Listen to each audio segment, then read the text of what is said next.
आम चुराने वाली चुड़ैल। एक गांव में रामू नाम का व्यक्ति रहता था। उसके पास एक छोटा सा आम का बागान था। आम के बागान के सभी आम इतने मीठे और रसीले थे कि लोग खुद को रोक नहीं पाते और उसके बागान से दिन दहाड़े आम की चोरी करके खा जाया करते थे। यह देख रामू बड़ा परेशान होता है और अपनी बीवी से बोलता है, इन गांव वालों का मैं क्या करूं? मुझे तो समझ में ही नहीं आ रहा रेखा। अरे अब क्या हो गया? तुम इतने परेशान क्यों हो? क्या बताऊं भाग्यवान, अब इस गांव वालों ने दिन दहाड़े मेरे आमों की चोरी करनी शुरू कर दी है। इन गांव वालों की वजह से मेरा कितना नुकसान हो रहा है, ये सिर्फ मैं ही जानता हूं। अब मुझे गांव वालों का कुछ करना पड़ेगा। इतना बोलकर रामू अपने आम के बागानों के बाहर कुछ इलेक्ट्रिक वायर और कांच लगा देता है ताकि कोई भी गांव का व्यक्ति बिना उसकी इजाजत के अंदर ना आ सके। ऐसे ही एक रात रामू अपने घर में सो रहा होता है। तभी दो चुड़ैल आम के बागान में घुसती हैं और एक पेड़ में से बहुत सारे आम तोड़कर रेडी पर रख उन्हें जंगल लेकर चली जाती हैं। अगली सुबह जब रामू उठता है और अपने बागान में जाता है तो वो देखता है कि उसके एक पेड़ का आम आधे से ज्यादा खत्म हो चुका है। ये देखकर वो गांव वालों पर चिल्लाता है और गांव वालों से बोलता है, गांव वालों, तुम ये ठीक नहीं कर रहे हो। तुम सबके पास भी अपने खुद के आम का बागान है, पर फिर भी तुम मेरे बागान से आम चोरी करते हो। रामू भाई, तुम्हारा कहना सही है, परंतु जब से तुमने अपने आम के बागान के चारों तरफ इलेक्ट्रिक वायर लगवाए हैं और कांटे, तब से गांव का एक भी बंदा तुम्हारे बागान में आम चोरी करने के लिए नहीं गया है। ये बात सुन रामू थोड़ा हैरान होता है क्योंकि उसके पास कोई सबूत नहीं होता। इसीलिए वो गांव वालों से ज्यादा बहस नहीं करता और अपने घर आ जाता है। घर आने के बाद वो अपने आम के बागान में एक चौकीदार को रखने के लिए सोचता है और इसीलिए वो एक बिरजू नाम के बूढ़े व्यक्ति से बात करता है और उससे बोलता है, देखो बिरजू बाबा, गांव वालों का कहना है कि वो अब मेरे आम की चोरी नहीं करते, परंतु मेरे आम हर रोज चोरी हो रहे हैं। अब तुम्हें मेरे आम के बागान की पूरी रात चौकीदारी करनी होगी। अगर तुम किसी चोर को मेरे बागान के अंदर देखो तो तुरंत मुझे इन्फॉर्म करना। ये पकड़ो फोन। ठीक है मालिक, मैं आपके आमों की चौकीदारी करूंगा, पर आपको मुझे हर रोज एक शराब की बोतल देनी होगी, क्योंकि मैं शराब पीकर ही पूरी रात जाग पाता हूँ। ठीक है, मिल जाएगा तुम्हें वो सब कुछ जिस चीज की तुम्हें जरूरत है। बस मेरे आमों की पहरेदारी करना अच्छे से। अब रामू वहाँ से चला जाता है और रात को बिरजू अपनी शराब पीकर आम के बागान की चौकीदारी करने लगता है। तभी उसे महसूस होता है जैसे कोई आम तोड़ रहा है। वो बागान के अंदर जाता है और चोर को पकड़ने लगता है। बिरजू बहुत ज्यादा नशे में होता है, इसीलिए जब वो दोनों चुड़ैल को देखता है तो वो अपने डंडे से उन दोनों चुड़ैलों को मारते हुए उनसे बोलता है, अच्छा, तो तुम दोनों हो जो मेरे मालिक के आमों को चोरी कर रही हो। शक्ल देखो अपनी, बिल्कुल चुड़ैल नजर आ रही हो। हम चुड़ैल जैसी दिख नहीं रहे बुड्ढे, बल्कि हम दोनों चुड़ैल ही हैं। और हाँ, हम दोनों हैं जो इस आम के बागान की आम की चोरी करते हैं। और हम इस बागान के आमों को तब तक चुराएंगे जब तक इस आम के बागान का मालिक खुद हमारे सामने नहीं आता। पर बहन, आम के मालिक से पहले अब हमें उसके नौकर को सबक सिखाना होगा। इसने बहुत बड़ी गलती करी है हमें इस डंडे से मार के। इतना बोलकर वो दोनों चुड़ैल अपनी भूतिया शक्ति से बिरजू को आम के पेड़ से बांध देती हैं और फिर दोनों चुड़ैल उस पेड़ के आधे से ज्यादा आम को तोड़कर अपनी रेडी पर भरकर ले जाती हैं। जिसके बाद वो उस पेड़ के बचे हुए आम को खाकर आम की गुठलियों से बिरजू को मारती है और तब तक मारती है जब तक कि बिरजू बेहोश न हो जाए। बिरजू जैसे ही बेहोश होता है वो दोनों चुड़ैलें आम की रेडी को खींचती हुई ले जाती हैं। अगली सुबह जब रामू आम के बागान में आता है तो बिरजू को आम के पेड़ से बंधा हुआ पाता है और वो जल्दी से बिरजू को उठाता है और बिरजू से बोलता है, तुम्हारी ये हालत किसने करी? और मुझे बताओ, कौन थे वो चोर जिन्होंने तुम्हें यहाँ बांधा? वो चोर थे या चुड़ैल, मुझे कुछ समझ नहीं आ रहा। मुझे तो बस खुशी इस चीज की है कि मेरी जान बच गई। देखो रामू भैया, मुझे आपके आम के बागानों की अब और पहरेदारी नहीं करनी। अगर मैंने आज रात को भी पहरेदारी करी तो शायद मैं कल का सूरज ना देख पाऊंगा। इस तरह से बिरजू भी वो काम छोड़कर भाग जाता है। अब रामू को समझ नहीं आता कि आखिर कौन है जो उसके आम की चोरी कर रहा है। रामू को अब भी लगता है कि शायद कोई इंसान है जो उसके आम की चोरी कर रहा है, और इसलिए वो पहरेदारी के लिए इस बार अपने आम के बागानों में अपने कुछ पालतू कुत्तों को बांध देता है। एक बार फिर से रात होती है और वो दोनों चुड़ैल आम के बागान में घुस रही होती हैं। तभी वहाँ खड़े कुत्ते उन दोनों चुड़ैलों के ऊपर भौंकने लगते हैं, जिस पर चुड़ैल दूसरी चुड़ैल से बोलती है, रामू ने हमें पकड़ने के लिए इन कुत्तों को यहाँ बांध दिया है। इस रामू को जो करना है करने दो, क्योंकि इसके आम की चोरी तो होकर ही रहेगी। कल हमने इसके एक पहरेदार को छोड़ दिया, पर आज जो इसने कुत्तों को पहरेदारी करने के लिए यहाँ रखा है, आज हम इन कुत्तों को नहीं छोड़ेंगे।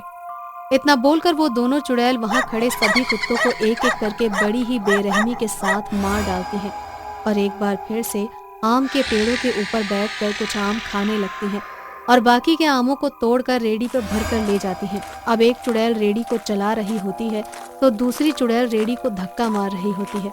इस तरह से सुबह हो जाती है और सुबह जब रामू अपने आम के बागान में आता है और वो अपने कुत्तों को मरा हुआ पाता है, जिसके बाद रामू खुद से बोलता है, अब इन आम चुराने वाले चोरों को मुझे खुद पकड़ना होगा। आज रात को मैं खुद अपने आम के बागान की पहरेदारी करूंगा और रंगे हाथ उन चोरों को पकड़ लूंगा। इस तरह रामू अब खुद अपने बागान की पहरेदारी करने के लिए रात होने से पहले ही बागान में चला जाता है और एक आम के पेड़ पर बैठकर चोरों को देखने लगता है। तभी वो देखता है कि दो भयंकर चुड़ैल उसके बागान में आकर उसके आमों की चोरी कर रही हैं। रामू को बहुत डर लगता है, पर फिर भी वो हिम्मत करके उन चुड़ैलों के सामने आता है और उन चुड़ैलों से बोलता है, कौन हो तुम दोनों और क्यों मेरे आमों की चोरी कर रही हो? ओह, आखिरकार तू आ गया आज। रामू, हमें कब से तेरा ही इंतजार था। बहुत प्यार है ना तुझे अपने आमों से। इन आमों के लिए तू बेकसूर लोगों को मारता है। आज हम तुझसे तेरे सारे आम ले लेंगे और तुझे मार डालेंगे। तो जानना चाहता है ना तेरे आमों की चोरी कौन करता है? तो देख ले, हम दोनों तेरे आमों की चोरी करते हैं। तू हमें भूल गया है, पर हम तुझे नहीं भूले हैं रामू। हम दोनों सहेलियां पिंकी और रिंकी हैं, जो एक दिन तेरे इस आम के बागान में आकर चोरी से तेरे आम खा रही थी, और इस छोटी सी चोरी की सजा तूने हमें इतनी बड़ी दी कि हमारी मौत हो गई। उस दिन तूने हमारे पीछे अपने पालतू कुत्तों को छोड़ दिया और हम दोनों सहेलियां उस कुत्ते से अपनी जान बचाने के लिए एक खाई से नीचे कूद गए और हम दोनों की मौत हो गई। पर मैं तो बस तुम दोनों को सबक सिखाना चाहता था। मेरा इरादा तुम दोनों की जान लेना नहीं था। मुझे छोड़ दो, मुझे जाने दो। तुम्हें मेरे जितने आम खाने हैं खा लो, पर मुझे जाने दो। इसलिए अब तुझे भी मरना होगा। हम तो आम की चोरी तो करेंगे ही, पर तुझे मार कर। इतना बोलकर वो दोनों खतरनाक चुड़ैल अपने हाथों को बड़ा करती हैं और एक चुड़ैल रामू की गर्दन पकड़ लेती है और दूसरी चुड़ैल उसके पैरों को, और दोनों चुड़ैल उसे खींचकर उसके शरीर के 2 टुकड़े करके उस बागान में ही दफना देती हैं और उस आम के बागान के सारे आमों को चोरी करके वहां से चली जाती हैं और साथ ही अपनी मौत का बदला भी ले लेती हैं। गरीब का जादुई सोने का हवाई जहाज। मीनल और सोनाली सगी बहनें होती हैं। मीनल की शादी गांव के गरीब लड़के रमेश से हो जाती है। उसका पति अपने हाथों से लकड़ी के खिलौने बनाने और बेचने का काम करता था और सोनाली का पति सुरेश उसी गांव में जमींदार का बेटा होता है। मीनल का पति रमेश बहुत ही खुदगर्ज और मेहनती होता है और सोनाली का पति सुरेश बिल्कुल निकम्मा और कामचोर होता है। एक दिन सोनाली मीनल के घर जाती है। अरे सोनाली, तुम आओ ना, बैठो। कितने दिनों बाद आज तुम मेरे घर आई हो। मैं इस झोपड़े में बैठने नहीं आई हूँ। बाहर मेरी एसी वाली कार खड़ी है। यहाँ कितनी गर्मी है। अच्छा हुआ बता दिया, वरना तो मुझे पता ही नहीं चलता। तुम तो रईस घराने की बहू हो, तुम्हें मैं अपनी छोटी सी झोपड़ी में कैसे बिठा सकती हूँ। मैं तो तुम्हें यहाँ न्योता देने आई थी। मेरे घर पर पार्टी है। तुम और तुम्हारे खिलौने बनाने वाला पति आना चाहो तो आ जाना। मैं अपने पति को बेइज्जत होते हुए नहीं देख सकती। मुझे तुम्हारे घर पर कोई पार्टी में नहीं आना है। मेरी गलती है, मैं बेकार में तुम्हारे यहाँ न्योता देने चली आई। सोनाली वहां से पैर पटक के जाने लगती है। तभी वहां रमेश अपने खिलौने बेचने का ठेला लेकर आ जाता है, लेकिन सोनाली उसे बिना देखे वहां से अपनी गाड़ी में बैठकर निकल जाती है। वो तो सोनाली थी ना, इतने गुस्से में यहाँ से क्यों जा रही थी? वो अपने आप को समझती क्या है? उसका पति पूरी तरह से निकम्मा है, फिर भी उसे इतना घमंड है। अभी वो नादान है, उसे ज्यादा दुनियादारी की समझ नहीं है। पता नहीं क्यों ये हमेशा हमारी बेइज्जती करने के लिए आ जाती है। मुझे नहीं जाना उसकी किसी पार्टी में। तुम्हें जाना चाहिए, और नहीं तो लोग क्या बोलेंगे? पूरे गांव में उसकी बदनामी होगी। आखिर वो है तो तुम्हारी छोटी बहन ना। मीनल ना चाहते हुए भी रमेश के जोर करने पर सोनाली की पार्टी में चली जाती है। सोनाली एकदम टिप टॉप चमकदार कपड़े पहने हुए होती है और मीनल एकदम सिंपल सादी साड़ी में होती है। मुझे लगा तुम नहीं आओगी, वैसे आ ही गई हो तो खाना खाकर जाना। तुम्हें रोज रोज इतने प्रकार का खाना नहीं मिलता होगा ना। तुम समझती क्या हो अपने आप को? तुम्हारा निकम्मा पति अपने बाप के पैसों पर इतना इतराता है। अगर एक पैसा भी अपनी मेहनत का लाता ना तो मैं समझती। क्या बात है? क्या हो रहा है बहनों में? इस गरीब को तो मुझे अपनी बहन कहने में भी शर्म आती है। इसके कपड़े देखो, घर के नौकर भी इससे अच्छे कपड़े पहनते हैं। तुम्हें ऐसा नहीं कहना चाहिए, आखिर ये तुम्हारी बहन है। इसीलिए तो इतनी बड़ी पार्टी में मैंने इन्हें बुलाया है, वरना इनकी औकात कहाँ है हमारे जैसे लोगों के साथ उठने बैठने की। मीनल वहां से गुस्से में चली जाती है और घर जाकर रोने लगती है। क्या हुआ? तुम तो अपनी बहन की पार्टी में गई थी ना? मैंने कहा था ना, मुझे उसकी पार्टी में नहीं जाना है। उसने और उसके पति ने फिर से हमारी बेइज्जती की। किसी के बोलने से क्या फर्क पड़ता है? आखिर हम खुदगर्ज लोग हैं, किसी के आगे हाथ नहीं फैलाते, मेहनत करके रोटी कमा कर खाते हैं। माना उनके जितना बड़ा घर नहीं है हमारा, लेकिन हम उनसे कहीं ज्यादा खुदगर्ज हैं। लेकिन मैं आपके साथ पूरी तरह से खुश हूँ। मैं आज के बाद कभी भी सोनाली के घर पर नहीं जाऊंगी। एक दिन रमेश अपने खिलौने का ठेला लेकर आ रहा होता है, तभी उसका एक्सीडेंट हो जाता है और उसे बहुत गंभीर चोट आती है। मीनल के पास रमेश के इलाज के लिए पैसे नहीं होते। हाय राम, हमारी मदद करो। क्या हम गरीबों को जीने का अधिकार नहीं है? हमने कभी किसी का बुरा नहीं चाहा, हमारी मदद करो प्रभु। तभी मीनल के आंसू रमेश के बनाए गए एरोप्लेन के खिलौने पर गिर जाते हैं। मीनल के आंसू पड़ते ही वो एरोप्लेन चमकने लगता है और देखते ही देखते सोने का बन जाता है। ये क्या है? अचानक से ये एरोप्लेन सोने का कैसे बन गया? मीनल और चमचमाती एरोप्लेन को बगल में रखकर अपने पति के स्वस्थ होने की दुआ मांगने लगती है। एरोप्लेन से चमत्कारी किरणें निकलने लगती हैं और मीनल का पति बिल्कुल स्वस्थ हो जाता है। आप तो बिल्कुल ठीक हो गए, लेकिन ये जादू कैसे हुआ? मुझे ऐसा लगा कि कोई चमकती हुई जादुई शक्ति ने मुझे पूरी तरह से स्वस्थ कर दिया। तभी मीनल का ध्यान उस सोने के एरोप्लेन पर जाता है। उसे समझ में आ जाता है कि ये एरोप्लेन कोई खिलौना नहीं बल्कि जादुई सोने का एरोप्लेन है, जिसकी वजह से उसका पति बिल्कुल स्वस्थ हो गया है। ये किसका खिलौना है? ये तो बहुत महंगा लगता है, जैसे सोने का बना हो। सही कहा आपने, ये कोई मामूली एरोप्लेन नहीं बल्कि जादुई एरोप्लेन है। जब मैं तुम्हारे स्वस्थ हो जाने की कामना कर रही थी ना, ये अचानक कहीं से मेरे सर पर आकर गिरा। हो न हो, जरूर इस जादुई एरोप्लेन का कमाल होगा। मीनल उस जादुई एरोप्लेन से खाना मांगती है।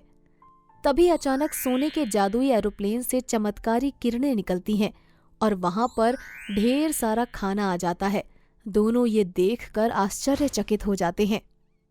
ये कैसा जादू है? मैंने आज से पहले ऐसा कभी नहीं देखा। एरोप्लेन की मदद से हम जल्दी ही अमीर बन सकते हैं और उस सोनाली को मजा भी चखा सकते हैं।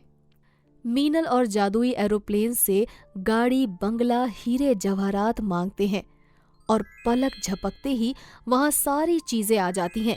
देखते ही देखते कुछ ही दिनों में दोनों गांव के सबसे अमीर व्यक्ति बन जाते हैं। सोनाली को भी ये बात पता चलती है और वो मीनल का बंगला देखने आ जाती है। अब लग रही है तू मेरी बहन, तेरा बंगला मेरे बंगले से भी ज्यादा शानदार है। चमचमाती साड़ी तुझ पर बहुत जच रही है। अब क्यों आई है तू यहाँ? मैं तेरे जैसे रिश्तों को पैसों के मोल नहीं तोलती। चली जा यहाँ से। मैं तो बस यहाँ पर तेरा हाल चाल जानने आई थी। जा रही हूँ यहाँ से, फिर कभी इस चौखट पर कदम नहीं रखूंगी। सोनाली वहां से चली जाती है। क्या हुआ? तुम तो अपनी दीदी के घर गई थी ना, कुछ पता चला? अचानक से उनके पास इतना सारा धन कहाँ से आया? पैसा आते ही मीनल के रंग बदल गए हैं। उसने मुझे वहां बैठने तक नहीं बोला। बोलो मत, जब तुम अमीर हुआ करती थी तब मीनल से सीधे मुंह बात भी नहीं किया करती थी। मैं तो ये पता लगा कर रहूंगी, अचानक से रातों रात उनके पास इतना सारा धन कहाँ से आ गया। ऐसे ही कुछ दिन बीत जाते हैं। कुछ पारिवारिक कारणों की वजह से सोनाली के पति का सारा धन बिक जाता है और वो रोड पर आ जाते हैं। सुरेश के निकम्मे होने के कारण उसे कहीं भी काम नहीं मिलता। सुरेश और सोनाली रोड किनारे भीख मांगने लगते हैं। एक दिन रमेश और मीनल की नजर सोनाली और उसके पति सुरेश पर जाती है। मीनल दोनों को अपने बंगले पर ले जाती है। तुमने मुझे पहले क्यों नहीं बताया? मैं तुम लोगों की मदद करती। किस मुंह से मदद मांगने आती? मुझे जरा भी एहसास नहीं था गरीब होना कितना कष्टदायी होता है। मुझे माफ कर दीजिए, मैंने अपने पैसों के घमंड में आपके दिल को बहुत दुखाया है।